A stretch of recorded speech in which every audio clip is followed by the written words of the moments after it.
হাক্কুল ওয়ালিদাইনি আলা ওয়ালাদিহিমা ওয়া লাহুমা জান্নাতুকা ওয়া নারু।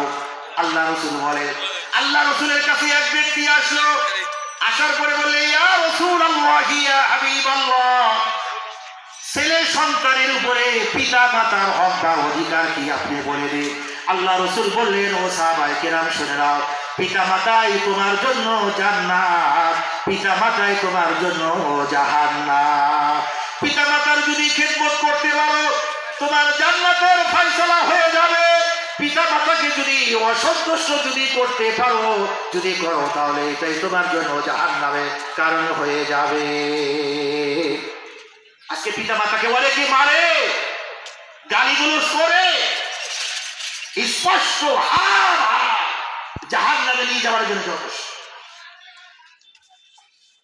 আল্লামা জালালউদ্দিন রুমি রহমাতুল্লাহ আলাইহির নাম শুনছেন না আপনারা?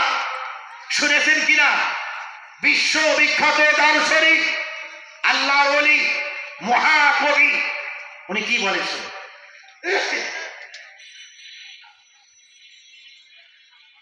জনম জনম ঘোরো যদি শান্তি কামনা করি, তবু সেথায় বিপদ তোমায় আসিয়া লইবে ঘিরি, তবু সেথায় বিপদ তোমায় আসিয়া লইবে ঘিরি।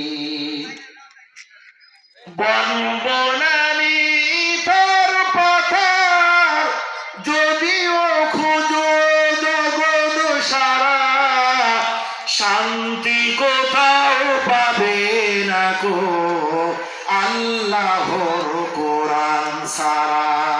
পাওয়া যাবে ভাই? আল্লাহর কোরআন ছাড়া পাওয়া যাবে শান্তি?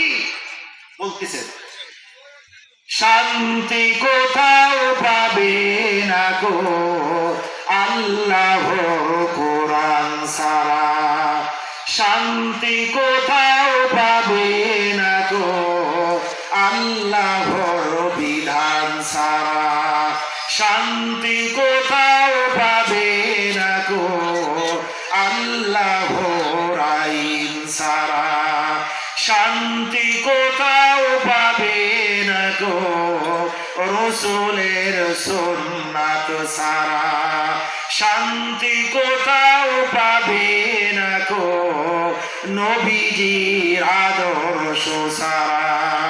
আল্লাহু আকবার বলেন। এই যে পাঁচটা কথা বললাম, এইগুলি ছাড়া শান্তি আসবে সমাজে?